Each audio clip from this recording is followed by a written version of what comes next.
नमस्कार। आज है जनवरी की 2 तारीख, दिन सोमवार। बिहार की खबरों के साथ मैं हूं पंकज प्रियदर्शी। पहले सुनते हैं मुख्य समाचार। मुख्यमंत्री नीतीश कुमार ने राज्य आपदा प्रबंधन प्राधिकरण कैलेंडर एवं टेबल कैलेंडर 2023 को लोकार्पण किया। वित्त मंत्रालय ने कहा कि दिसंबर में जीएसटी संग्रह सालाना आधार पर 15% बढ़कर 1.49 लाख करोड़ रुपये से अधिक हो गया। राजधानी पटना समेत कई जिलों में 8वीं तक के स्कूल 7 तारीख तक बंद रहेंगे। और बर्फीली पछुआ ने बढ़ाई बिहार में सर्दी का सितम। सबसे कम तापमान 7.3 डिग्री के साथ गया सबसे ठंडा स्थान रहा। और खेल में संतोष क्रिकेट ट्रॉफी में बिहार की तीसरी हार। अब समाचार विस्तार से। मुख्यमंत्री नीतीश कुमार ने रविवार को राज्य आपदा प्रबंधन प्राधिकरण के कैलेंडर एवं टेबल कैलेंडर 2023 का लोकार्पण किया। नीतीश ने आज यहां एक अणे मार्ग स्थित संकल्प में बिहार राज्य आपदा प्रबंधन प्राधिकरण द्वारा प्रकाशित आपदा जोखिम न्यूनीकरण कैलेंडर एवं टेबल कैलेंडर 2023 का लोकार्पण कर जनता को समर्पित किया। कैलेंडर के लोकार्पण के अवसर पर बिहार राज्य आपदा प्रबंधन के उपाध्यक्ष उदयकांत मिश्र शामिल थे। जिलाधिकारी चंद्रशेखर सिंह ने जिले में चल रही शीतलहर और अधिक ठंड के कारण बच्चों के स्वास्थ्य और जीवन पर प्रतिकूल प्रभाव पड़ने की संभावना को देखते हुए पटना जिले के सभी सरकारी स्कूल और निजी विद्यालयों में 8 तक के सभी कक्षाओं के शैक्षणिक गतिविधियों पर 2 जनवरी से 7 जनवरी तक प्रतिबंध लगाया है। तिब्बती आध्यात्मिक नेता दलाई लामा ने कहा कि चीन में बौद्ध धर्म और बौद्धों का बहुत दमन और उत्पीड़न किया गया है। यह बातें उन्होंने रविवार को भगवान बुद्ध की ज्ञान स्थली बोध गया में अपने भक्तों को संबोधित करते हुए कही। लामाओं ने 87 वर्षीय आध्यात्मिक नेता की दीर्घायु के लिए यहाँ एक प्रारंभिक प्रार्थना सभा का आयोजन किया था। नोबेल शांति पुरस्कार विजेता दलाई लामा ने कहा, तिब्बत की बौद्ध परंपरा ने पश्चिम के लोगों को बहुत ध्यान आकर्षित किया है। अतीत में बौद्ध धर्म को एक एशियाई धर्म के रूप में जाना जाता था, लेकिन आज इसका दर्शन और अवधारणाएं, विशेष रूप से मनोविज्ञान से संबंधित दर्शन और धारणाएं दुनिया भर में फैल चुकी है। कई वैज्ञानिक इस परंपरा में रुचि ले रहे हैं। उन्होंने कहा कि यह न केवल बल्कि तिब्बत के साथ साथ बल्कि चीन के लिए भी मायने रखता है। इसका सीधा असर चीन पर भी पड़ता है, क्योंकि चीन एक बौद्ध देशों में माना जाता है, लेकिन चीन में बौद्ध धर्म और बौद्धों का बहुत दमन और उत्पीड़न किया गया है। बिहार के मुख्यमंत्री नीतीश कुमार के पास 75.53 लाख रुपए की चल और अचल संपत्ति है। पिछले वित्तीय वर्ष की तुलना में उनकी संपत्ति में 18,000 रुपये की मामूली इजाफा हुआ है। बिहार सरकार की वेबसाइट पर 31 दिसंबर को जारी मुख्यमंत्री और उनके कैबिनेट सहयोगी की संपत्ति के विवरण के अनुसार नीतीश कुमार के पास 28,135 रुपये नकद, जबकि विभिन्न बैंकों में जमा 51,856 रुपये की राशि है। बिहार के मुख्यमंत्री और उनके कैबिनेट के सहयोगियों ने शनिवार को अपनी निजी संपत्ति और देनदारियों की घोषणा की। नीतीश ने सभी कैबिनेट मंत्रियों के लिए प्रत्येक कैलेंडर वर्ष के अंतिम दिन अपनी संपत्ति और देनदारियों का खुलासा करना अनिवार्य कर दिया था। खुलासों के मुताबिक कई मंत्री मुख्यमंत्री से कहीं अधिक अमीर हैं। कैबिनेट सचिवालय की वेबसाइट के अनुसार नीतीश कुमार के पास लगभग 16.68 लाख रुपये की चल अचल संपत्ति और 58.85 लाख रुपये की अचल संपत्ति है। मुख्यमंत्री के पास नई दिल्ली के द्वारका में एक सहकारी हाउसिंग सोसाइटी में केवल एक आवासीय फ्लैट है। नीतीश कुमार के अलावा राष्ट्रीय जनता दल राजद के प्रमुख लालू प्रसाद यादव के दोनों बेटों उप मुख्यमंत्री तेजस्वी प्रसाद यादव और पर्यावरण मंत्री तेज प्रसाद यादव सभी मंत्रियों ने अपनी चल और अचल संपत्ति का ब्यौरा पेश किया है। दोनों भाइयों द्वारा दी गई जानकारी के मुताबिक 31 मार्च 2022 तक तेजस्वी के पास 75,000 रुपये, जबकि उनकी पत्नी राजश्री के पास 1.25 लाख रुपये नगद थे। वहीं तेज प्रताप के पास 1.7 लाख रुपये नगद हैं। उनके पास 3.2 करोड़ रुपए की चल और अचल संपत्ति भी है। मुख्यमंत्री नीतीश कुमार ने नए वर्ष के शुभकामनाएं एवं बधाई देने के लिए सरकार के कई मंत्री, विधायक, पार्षद, राज्य सरकार के वरीय अधिकारी पहुंचे। मुख्यमंत्री ने एक अणे मार्ग स्थित अपने आवास पर लोगों की बधाई एवं शुभकामनाएं स्वीकार की तथा उन्हें नव वर्ष की बधाई एवं शुभकामनाएं भी दी। लोगों द्वारा दिए गए भेंट स्वरूप पुष्पगुच्छ, अंगवस्त्र एवं माला को मुख्यमंत्री ने स्वीकार किया। बधाई एवं शुभकामना देने वालों में बड़ी संख्या में नवयुवक, महिलाएं तथा वृद्धजन भी शामिल थे। बिहार की टीम केरल में चल रही 76वीं संतोष ट्रॉफी राष्ट्रीय फुटबॉल प्रतियोगिता में लगातार तीसरे मैच हार गई। ग्रुप के 2 मैच में रविवार को बिहार को मिजोरम ने 3-1 से हरा दिया। बिहार पर जीत के साथ ही तीनों मैचों में अविजित रहे मिजोरम अब ग्रुप में टॉप पर पहुंच गई। बिहार इससे पहले जम्मू एंड कश्मीर तथा केरल के खिलाफ हार चुकी है। मैच में बिहार के लिए एकमात्र गोल 33वें मिनट में मुन्ना पांडे ने किया।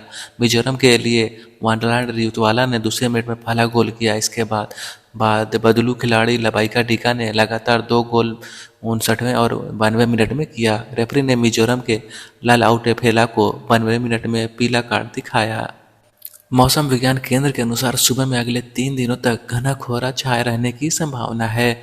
घने कोहरे को लेकर राज्य भर में अलर्ट जारी किया गया है। पटना समेत गया, औरंगाबाद, रोहतास, नवादा, शेखपुरा, खगड़िया, भागलपुर, सबौर, बांका, समस्तीपुर, सीतामढ़ी, सुपौल, फारबिसगंज जिले के अधिकतम तापमान में गिरावट दर्ज की गई है। वहीं अन्य जिलों के तापमान में आंशिक वृद्धि दर्ज की गई है। अगर बात की जाए प्रमुख शहरों की तो पटना में 9.3 डिग्री सेल्सियस दर्ज किया, गया में 7.3 डिग्री सेल्सियस, औरंगाबाद में 9.0 डिग्री सेल्सियस, जमुई में 11, सिवान में 9.0, मुजफ्फरपुर में 11.1, रोहतास और नवादा में 9, वाल्मीकि नगर में 11 डिग्री सेल्सियस दर्ज किया गया।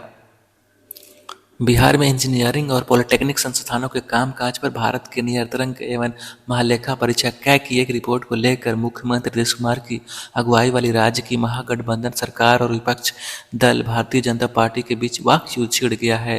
इंजीनियरिंग और पॉलिटेक्निक संस्थानों के कामकाज पर 31 मार्च 2021 को समाप्त वर्ष को लेकर हाल में ही बिहार विधानसभा में पेश कैग रिपोर्ट में कहा गया है कि विज्ञान और प्रौद्योगिकी एएसएनडीटी विभाग और भवन निर्माण विभाग बीसीडी ने 2016-2021 की अवधि के दौरान कुल बजट का प्रावधान क्रमशः 46 और 22% वापस किया, जबकि राज्य सरकार ने फरवरी 2016 में अवसर बढ़े आगे बढ़े एबीपी योजना के तहत 46 इंजीनियरिंग कॉलेज पॉलिटेक्निक्स संस्थानों की स्थापना के लिए 3,857 करोड़ रुपये की मंजूर किए थे। रिपोर्ट के अनुसार योजना की अवधि मार्च 2021 तक थी और 46 में से 18 भवनों का निर्माण धन के प्रावधान के बावजूद पूरा नहीं हुआ है।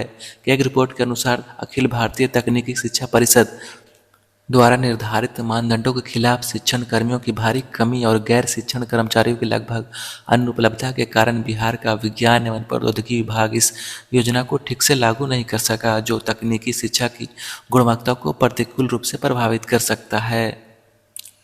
कैग रिपोर्ट में कहा गया है कि योजना का उद्देश्य भूमि के विलंबित अधिग्रहण, अनुपयुक्त भूमि के अधिग्रहण, भवन निर्माण विभाग द्वारा भवनों के गैर विलंबीय निर्माण तथा अपर्याप्त बुनियादी ढांचे, उपकरण, सुविधाओं के आदि से विफल रहा है। कैग की रिपोर्ट पर प्रतिक्रिया देते हुए बिहार के विज्ञान एवं प्रौद्योगिकी मंत्री सुमित कुमार सिंह ने पीटीआई भाषा से कहा, इंजीनियरिंग और पॉलिटेक्निक संस्थानों के कामकाज पर कैग की रिपोर्ट के बारे में भाजपा क्या कह रही है, मुझे इसकी परवाह नहीं है। मैं पूरे विश्वास के साथ कह सकता हूं कि इस साल मार्च के बाद बक्सर जिले को छोड़कर प्रदेश के सभी जिलों में इंजीनियरिंग कॉलेज अपने परिसर से काम करना शुरू कर देंगे। सरकार ने शिक्षण कर्मचारियों की भर्ती पहले ही शुरू कर दी है और यह प्रक्रिया इसी साल पूरी हो जाएगी। उन्होंने कहा कि इसके अलावा हमने अनुबंध के आधार पर शिक्षण कर्मी भी नियुक्त किए हैं। भारत जोड़ो यात्रा को लेकर कांग्रेस और राहुल गांधी इन दिनों सुर्खियों में हैं। कांग्रेस के वरिष्ठ नेता कमलनाथ ने 2024 के चुनाव में राहुल गांधी के विपक्ष की ओर से प्रधानमंत्री पद चेहरा होने की पैरवी की है। दूसरी तरफ अखिलेश यादव और कुछ अन्य प्रमुख नेताओं ने यात्रा से दूरी बनाई है, जिससे विपक्षी एकजुटता की संभावना पर प्रश्न चिन्ह लगा है। कांग्रेस के विपक्ष की दूरी बनाने पर कांग्रेस महासचिव जयराम रमेश ने कहा, मैं मानता हूँ कि अगर कांग्रेस अपने आप को मजबूत नहीं कर सकती तो विपक्ष एकता एक ख्वाब रहेगी। विपक्षी एकता का यह मतलब नहीं है कि कांग्रेस पार्टी सिर्फ 200 सीट लोकसभा पर लड़े, यह नामुमकिन है। यह कभी नहीं हो सकता है कि विपक्ष की एकता के नाम पर कांग्रेस सिर्फ 200 सीट पर चुनाव लड़े। उन्होंने कहा कि विपक्षी दलों को भी समझना चाहिए कि भाजपा एकमात्र राष्ट्रीय विकल्प कांग्रेस है। विचारधारा के आधार पर एक ही विकल्प है। विपक्षी दल हमेशा कांग्रेस से लेते रहे हैं। विपक्षी एकता का मतलब कुछ लेना और कुछ देना है। कांग्रेस अब तक सिर्फ देती रही है, वो जमाना गया। भारत जोड़ो यात्रा के असर के बारे में कांग्रेस महासचिव ने कहा कि इस यात्रा से कुल मिलाकर कांग्रेस संगठन में नई जान आई है। हम जिन राज्यों से गुजरे हैं, जहां से भी नहीं गुजरे हैं, वहां भी एक नई उमंग और नया जोश देखने को मिल रहा है और यह महसूस भी हो रहा है। कुछ राज्य ऐसे भी हैं जहां भारत जोड़ो यात्रा अलग से निकाली गई है। मुख्य असर यह है कि कांग्रेस को संजीवनी मिली है। जयराम रमेश ने कहा कि राहुल जी की छवि में क्रांतिकारी परिवर्तन आया है। जिस तरह से उनकी छवि भाजपा के सोशल मीडिया के द्वारा बिगाड़ी गई थी, वो बात अब इतिहास हो गई है। आलोचना किसी को भी की जा सकती है, लेकिन अब वो लोग व्यक्तिगत तौर पर राहुल जी के बारे में कुछ नहीं कर सकते। उन्होंने कहा कि राहुल गांधी जिस तरह से रोज 23 से 24 किलोमीटर चल रहे हैं, हजारों लाखों लोगों से मिल रहे हैं, उन्हें सुन रहे हैं, यह राहुल के लिए भी उपलब्धि है और पार्टी के लिए भी उपलब्धि है। यात्रा से विपक्ष के बड़े नेताओं के दूर के बारे में जानने पर जयराम रमेश ने कहा कि यात्रा का मकसद कभी भी विपक्ष एकता नहीं था। उच्चतम न्यायालय द्वारा वर्ष 2016 में 1000 और 500 रुपये के नोटों को बंद करने से संबंधित सरकार के फैसले को चुनौती देने वाली याचिकाओं पर सोमवार को अपना फैसला सुनाए जाने की संभावना है। न्यायमूर्ति नजीर की अध्यक्षता वाली 5 न्यायाधीशों की संविधान पीठ 2 जनवरी को इस मामले में अपना फैसला सुना सकता है। प्रधानमंत्री नरेंद्र मोदी 3 जनवरी को वीडियो कॉन्फ्रेंस के जरिए 108वीं भारतीय विज्ञान कांग्रेस को संबोधित करेंगे। पीएमओ ने रविवार को बताया कि इस वर्ष की आईएससी का मुख्य विषय महिला सशक्तिकरण के साथ सतत विकास के लिए विज्ञान और प्रौद्योगिकी है।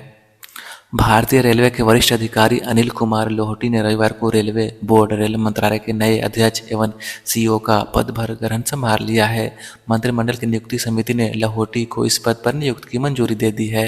वहीं जम्मू कश्मीर के सीमावर्ती राजौरी जिले के एक गांव में रविवार की शाम हुए संदिग्ध आतंकवादी हमले में 2 असंख्य नागरिकों की मौत हो गई, जबकि 4 अन्य घायल हो गए। अधिकारियों ने इसकी जानकारी दी है। खेत की उर्वरता बरकरार रखने व प्रदूषण से बचाव के लिए खेतों में पराली जलाना प्रतिबंधित कर दिया गया है। इसकी निगरानी सैटेलाइट के माध्यम से की जा रही है। जिले में गत 2 वर्ष के अंतराल पर 200 से 89 किसानों का निबंधन लॉक किया गया है। इसमें पिछले साल 994 किसान शामिल हैं। बिहार के रोहतास जिले के तिलौथी के मध्य विद्यालय पतुलका की छात्रा सलोनी द्वारा गाया गया नशा विरोध इतना वायरल हुआ कि उसे बॉलीवुड की फिल्म नायक में जिस तरह अनिल कुमार को एक दिन का चीफ मिनिस्टर बनाने के तर्ज पर वहां के डीएम ने एक दिन का डीओ बना दिया। इसी तर्ज पर औरंगाबाद जिले के रफीगंज प्रखंड के ढोसिया पंचायत के खरीहर गांव के 2 सगी बहनों सोनाली राज 12 वर्षीय वन कुमारी सृष्टि 10 वर्षीय ने नशा विरोधी गीत गाकर सुर्खियां बटोर रही है। उसके गीत के वीडियो को लोग सोशल मीडिया पर लगातार वायरल कर रहे हैं। दोनों बहनों के माता पिता कलावती देवी एवं श्याम पुजारी भी अपनी बेटी के गीत सोशल मीडिया पर वायरल होने पर बेहद खुश हैं और यह गीत उन लोगों द्वारा बेहद पसंद किया जा रहा है। दोनों नीमा चतुर्भुज गांव के मिडिल स्कूल की 6ठी कक्षा की छात्रा है। दोनों बहनें कहती हैं कि वह मिडिल फैमिली से आती हैं। मिडिल फैमिली के लोगों द्वारा नशा किए जाने का बुरा असर पर उनके बाल बच्चों की पढ़ाई पर पड़ता है। इसी पर वे दोनों बहनों गीत गाकर लोगों को नशा पान से दूर रहने की अपील कर रही हैं।